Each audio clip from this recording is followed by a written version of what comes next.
Mit navn er Poul V. Jensen. Jeg er spidskandidat for Liberal Alliance til kommunalvalget i Gentofte.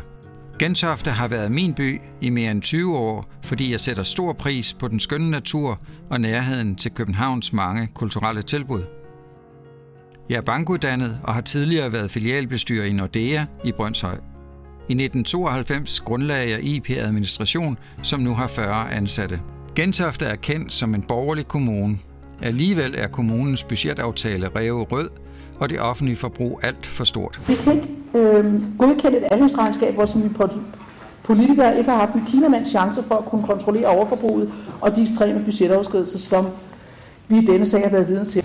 Konservative har sammen med Socialdemokraterne og Socialistisk Folkeparti vedtaget et ræverødt budget. Det betyder, at sænkninger af kommuneskatten tidligst kan ske i 2017.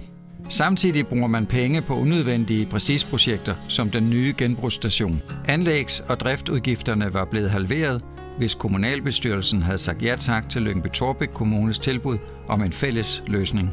Men kommunalbestyrelsen sagde nej. Hans Toft ville have sin egen genbrugsstation. Et andet eksempel er købet af den internationale skole. Her vil man bruge 65 millioner kroner, uden man ved, hvad bygningerne reelt skal bruges til.